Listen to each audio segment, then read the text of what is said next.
Bismillahirrahmanirrahim. Alhamdulillahi rabbil alamin. Wassalatu wassalamu ala ashrafil anbiya'i wal mursalin wa ala alihi wa sahbihi ajma'in. Qala Allah ta'ala fi kitabihil karim. A'udzu billahi minasy syaithanir rajim. Bismillahirrahmanirrahim. Ya ayyuhalladzina amanu ittaqullaha wal tanzur nafsum ma qaddamat lighad wattaqullaha innallaha khabirum bima ta'malun. Shadaqallahul azim.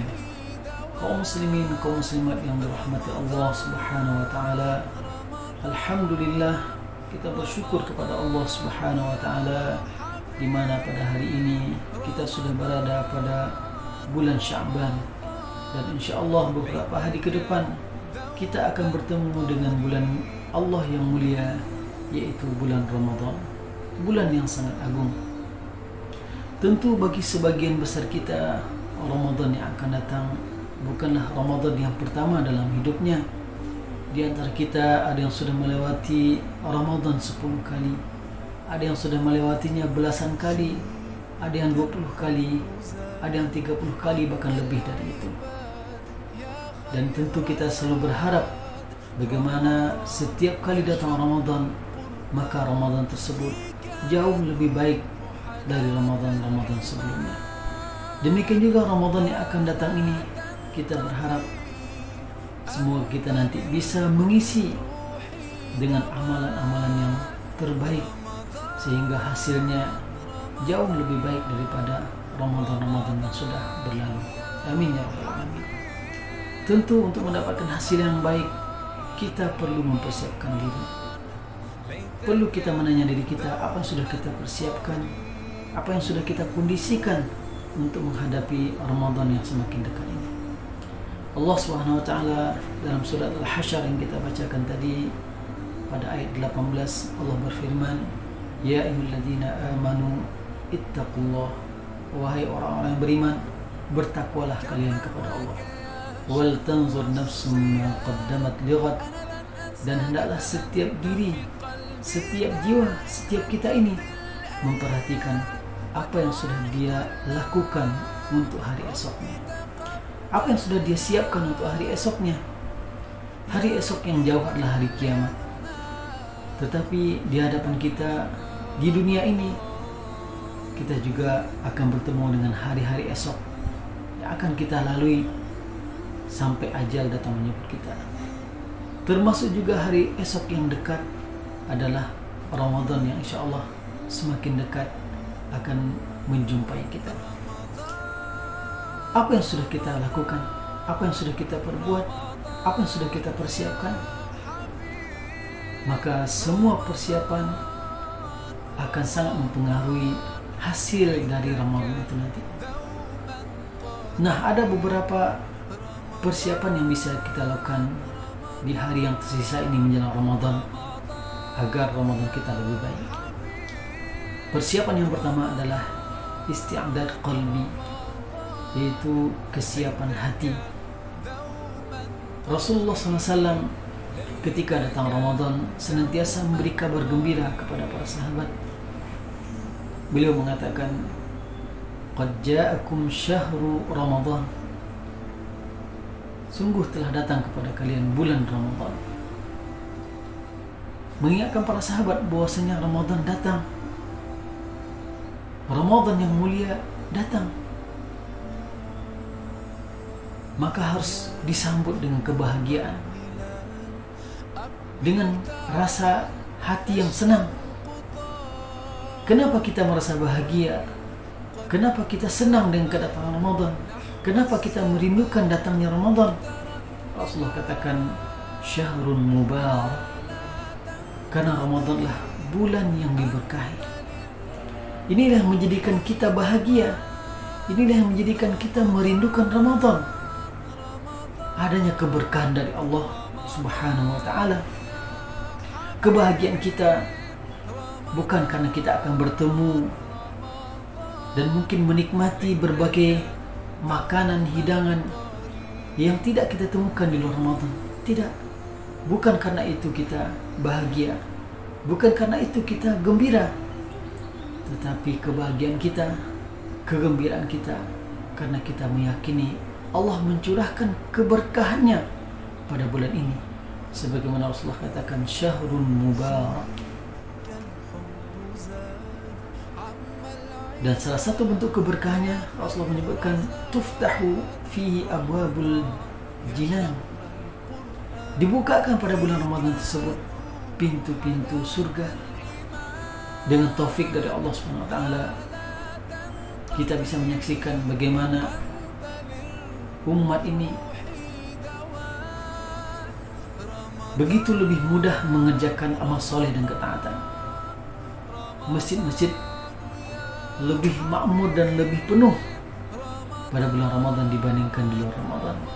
Salat-salat sunnah meningkat, infak dan sedekah meningkat pada bulan Ramadan. Ini menunjukkan taufik dari Allah.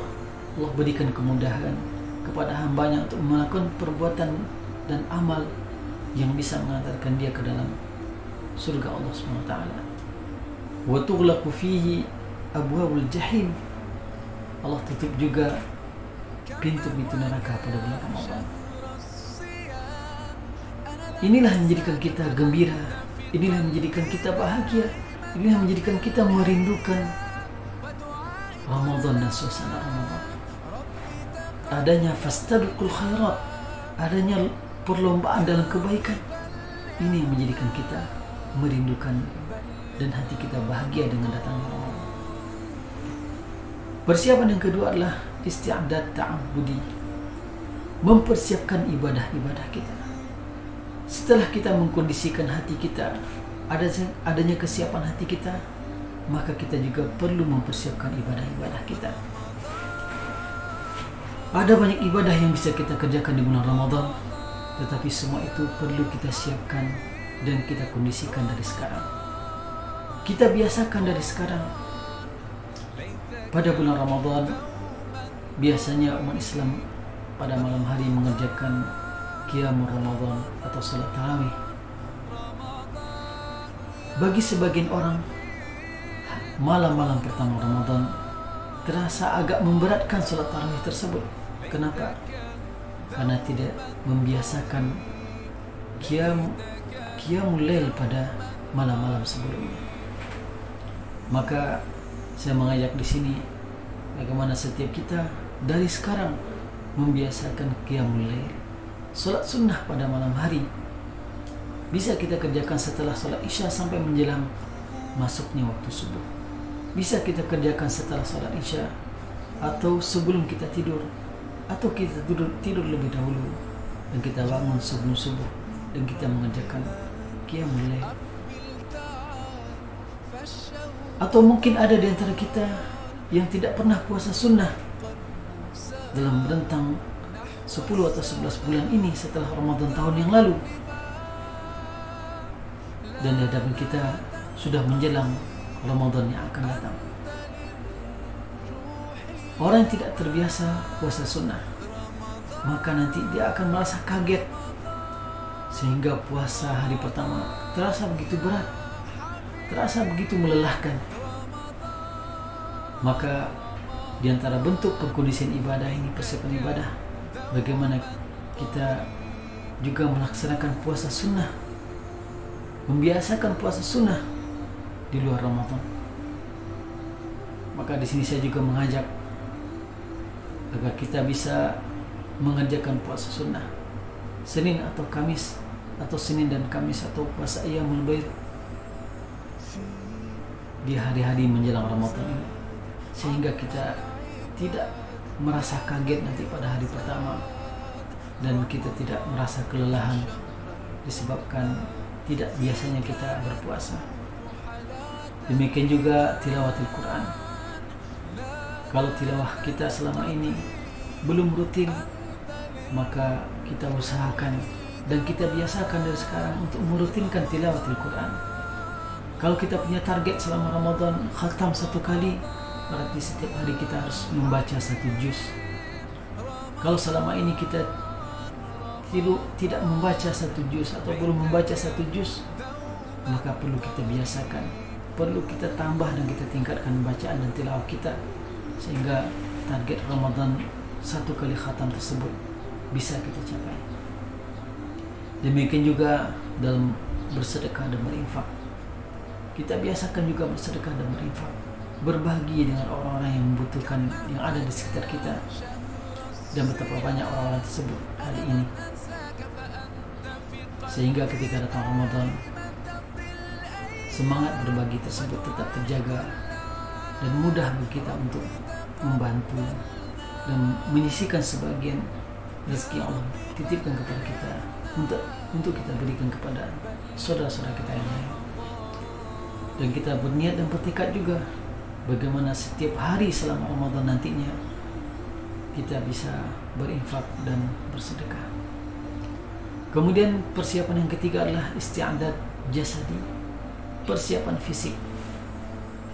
Persiapan fisik ini mencakup persiapan tubuh kita, karena puasa Ramadan adalah ibadah yang sangat menuntut kekuatan fisik, karena kita akan menahan untuk tidak makan dari terbit fajar sampai terbenam matahari. Maka ini memerlukan kekuatan fisik. Perlu dari sekarang kita menjaga kebugaran fisik kita, badan kita, menjaga keseimbangan antara aktivitas dan istirahat kita, memperhatikan asupan gizi kita, sehingga kita mendapatkan badan dan fisik kita dalam kondisi yang sehat dan kuat, sehingga nanti ketika datang Ramadan kita bisa menjalankan ibadah secara baik. Yang terkait juga dengan persiapan fisik adalah mempersiapkan alat-alat atau perangkat yang akan kita gunakan untuk beribadah kepada Allah SWT, seperti sajadah misalnya. Apalagi di zaman corona ini, kita menggunakan sajadah kita masing-masing, maka pastikan sajadah yang kita gunakan dalam keadaan bersih. Kalau selama ini sajadah yang kita pakai sudah lama tidak dicuci, maka setiap kita harus menyempatkan, menyuci dan membersihkan perangkat sholat kita, sajadah kita, sarung kita, mukena bagi para muslimah, pastikan dicuci dalam keadaan bersih, dan kalau perlu diberi harum-haruman, sehingga ketika kita memakainya ketika beribadah, kita merasakan kenyamanan, kenikmatan. Kita bisa membayangkan ketika kita sholat sunnah misalnya, ingin menyampaikan pengaduan kita kepada Allah SWT ketika sujud, dan tempat sujud kita dalam keadaan harum, sajadah tempat kita sujud dalam keadaan harum, maka insya Allah kita bisa sujud berlama-lama, kita bisa berlama-lama memuji Allah Subhanahu wa Ta'ala, mengagungkan Allah Subhanahu wa Ta'ala, merendahkan kepala kita. Tetapi mustahil rasanya kita bisa sujud berlama-lama kalau seandainya sajadah tempat kita sujud mengeluarkan bau yang tidak sedap. Demikian juga para muslimah tidak akan mungkin nyaman sholat berlama-lama kalau mukena yang dipakai mengeluarkan bau yang tidak sedap. Maka kita pastikan perangkat dan alat yang kita gunakan untuk beribadah dalam keadaan bersih, dalam keadaan suci, dan bahkan dalam keadaan harum. Terkait juga dengan persiapan fisik, inilah persiapan rumah tempat kita tinggal. Perlu kita bersihkan, perlu kita atur, perlu kita tata ulang, sehingga ada suasana baru, ada nuansa baru menyambut tamu agung, yaitu bulan Ramadan. Kalau perlu kita tuliskan ungkapan marhaban ya Ramadan, atau kita cetak hadis Rasulullah SAW tentang Ramadan dan kita tempelkan di ruang keluarga, di kamar kita, sehingga setiap kali kita melihatnya kita selalu diingatkan bahwasanya Ramadan semakin dekat. Kemudian persiapan yang keempat adalah isti'adat fikri, yaitu persiapan ilmu dan wawasan kita terkait dengan hukum-hukum puasa dan Ramadan. Sekalipun Ramadan yang akan datang bukanlah Ramadan yang pertama dalam hidup kita. Namun tidak ada salahnya kita kembali mengulang, kita kembali memurojaah hukum-hukum terkait dengan puasa ini. Kalau kita punya buku, silakan kita buka lagi, atau bertanya kepada orang yang lebih tahu, kepada guru-guru kita, kepada ulama kita, apa saja hal-hal yang bisa merusak dan membatalkan puasa, apa saja hal-hal yang dianjurkan dan disunahkan bagi mereka yang berpuasa, apa saja kondisi-kondisi yang mendapatkan keringanan sehingga seorang boleh tidak berpuasa. Ini perlu kita baca dan kita ulang lagi. Agar apa? Agar kita menghindari hal-hal yang bisa merusak puasa dan membatalkan puasa kita, dan senantiasa terdorong dan termotivasi untuk mengerjakan hal-hal yang bisa meningkatkan dan menyempurnakan amal puasa kita. Inilah beberapa persiapan yang bisa kita lakukan dalam beberapa hari ke depan. Yang pertama, persiapan hati. Yang kedua, persiapan ibadah kita. Kemudian yang ketiga, persiapan fisik. Dan yang keempatlah, persiapan ilmu dan wawasan tentang puasa. Semoga Allah SWT senantiasa menjaga kita, menjauhkan kita dari segala wabah dan penyakit.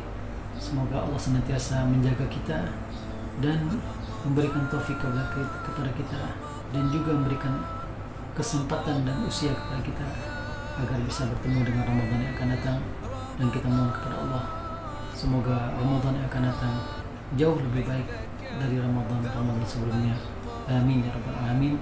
Aqulu qouli hadza wa astaghfirullah wa lakum wa lisairil muslimina wal muslimat fastaghfiruhu innahu huwal ghafurur rahim. رمضان رمضان ليتك دوما قريب